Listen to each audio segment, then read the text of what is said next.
So we're talking about an acre of hack today? I mean, yeah.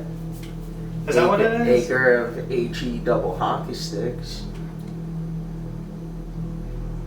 It took me a sec to spell that out, but we're talking about 100 acres of hell today. Not 100 layers of Nicolas Cage. No, stay tuned for that. This one stars Snitsky, Gene Snitsky. If you guys remember, the wrestler, Monday Night Raw, you guys may remember him, ECW. I actually met this guy personally when he was at a WXW show, a benefit show for Sam Anoa'i, who is one of the Wild Samoans back in the WWF. When this was actually a benefit show for him. He had unfortunately gotten liver cancer a little while ago, and there was a benefit show used to raise money for him, and yours truly was at that event and got to meet Snitsky himself. It was a really cool time. Got to meet Samu too. He was among one of the people in the audience. He was just kind of going around and talking to people. Really cool guy. I got to meet him for a second. Okay. Very, very awesome experience. He's since had his liver transplant surgery and is on his road to recovery. So great. Best of wishes for Samu. Awesome. And he actually plays our antagonist in this, Jeb Tucker. I guess they're redoing their own type of slasher villain with this, and he has this like deer skull mask, and he's like in a deer pelt. Which was like better. I mean, typical Pennsylvania woods, right? Which is where it's shot in PA, which is pretty cool. I mean, I think that's really cool being done by like a local thing. And you know, like M. Night Shyamalan shot like locally too, right? Well, yeah, absolutely. Oh, okay. Yeah, I feel like that, but that's bigger than. Oh, yeah, absolutely. Okay. I'm aware that Signs was made in Bucks County. That's was it? Yeah. Oh, I didn't know that. That's really cool. Oh, so he comes here a lot then, because his most recent one. Split was shot at the Philadelphia Zoo. And whatchamacallit was shot in Allentown. I can't remember the name of the most recent one. Glass? Oh, Glass. Okay. Glass. It was shot in Allentown? Yep. I didn't know that. That's really, really cool. I couldn't really tell you exactly where this one was shot, but as I said, Snitsky, local to Pennsylvania, and then, you know, we also have this movie was directed by Hank Lee Hump, Ernest O'Donnell, and Lisa Lakeman. Let's get that one right. Lisa Lakeman. Yeah, so directed by 3 different people. Ernest O'Donnell was in Clerks. He has a credit for Jay and Silent Bob. He was one of the cops in Jay and Silent Bob Strike Back. 3 directors though. That's normally like. Yeah, it's not something that I'm particularly familiar with. Yeah. As far as I know, I can't really. But I wouldn't say that there's like a distinction where I'm like, oh, I can tell this is directed by a different person as opposed to this person. So, but I mean, I guess because I'm not really familiar with their styles. Yeah, it's probably because you could tell more with like shows. You could tell a lot more with shows when they're directed by a different director. How about Snitsky's acting chops in this? I mean, like, he did good for what he does and what it was. I liked how they used. I mean, because obviously he's a pro wrestler himself, and the character that he plays, Buck Severs, is an ex-pro wrestler who's dealing with injuries. He's kind of developed a pill addiction at this point. Yeah. And he's not as outgoing in himself like he used to be, which kind of springs the events of this whole thing. It's supposed to be this bros escape to a preservation where his buddies are taking him out. Or at least it seems that way in the beginning. By the end of it, there's a twist that kind of throws all logic out the window. Yeah, but also, like, his friend was a dick. They were all kind of dicks. And that's kind of, I mean, typical horror movie. You get a bunch of people that are all together that are dicks, except for the main character who's a wishy-washy one. I mean, there was some funny stuff, like that bald guy. He was funny. Yeah. Then again, like, it's one of those things where it's like, some of these things are so bad, it's funny, like our antagonist, Jeb, and his face.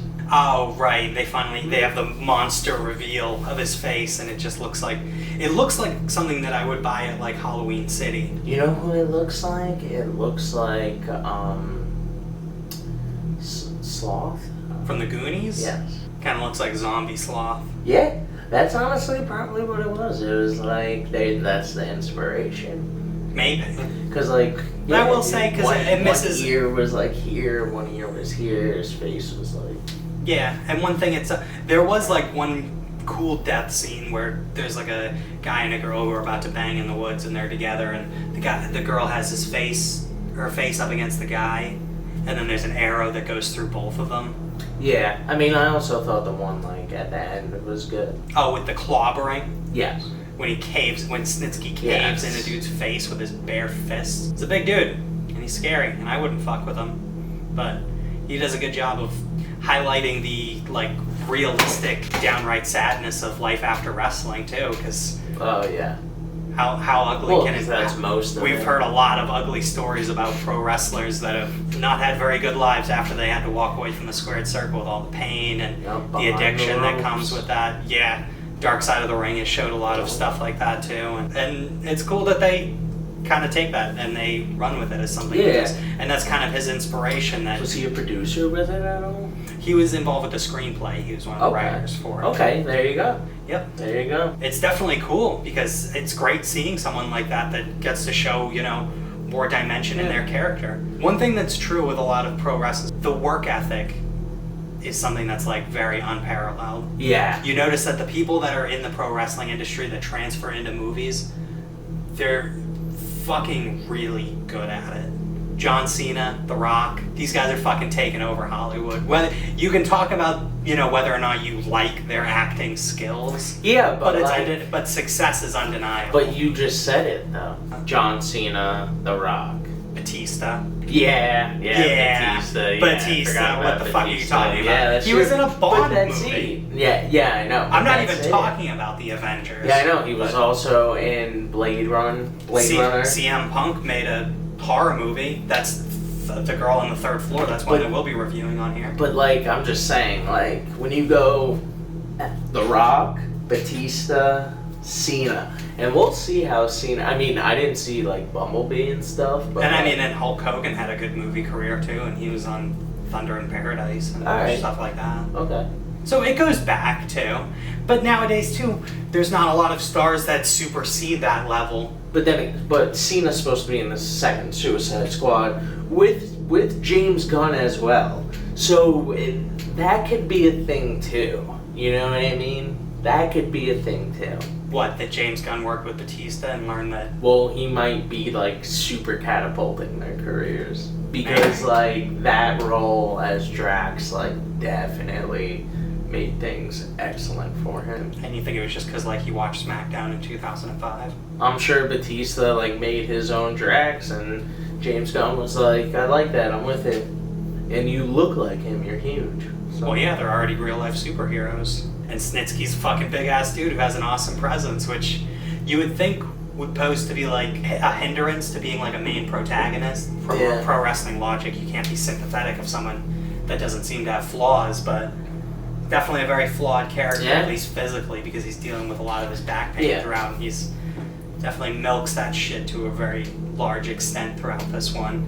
Mm-hmm. Until he just becomes badass Buck Severs and starts kicking the shit out of people. Yeah. All of a sudden you kind of forget that he has back injuries and he's just... He forgets. He has Alzheimer's for a good portion, mostly toward the end, but it just goes... Yeah. He just forgets that he had those injuries, I think. How many spooky ghosts would you give 100 Acres of Hell? I mean, for what it was, I wouldn't have any, rewatch value. If you're a fan of, if you're, wrestling on a fans quest, from the early 2000s, definitely watch it. If you're, a fan of wrestling, you want to, check it out, see what he's got, this is good. I mean, he does better than, some of those other wrestlers, who act, in my opinion. Yeah. But I didn't think he did a bad job with his acting at all. Yeah. I mean, I'd probably go a 2.7. That's about what I would give it to. 2.7. Yeah. Yeah. Okay. Yeah. It's the first time we agreed on something. Yeah, totally, Boyo. Absolutely. Because we're cool. I would hope so. Okay, cool. Well, yeah. I mean, I don't know. Was there a need to bring that up?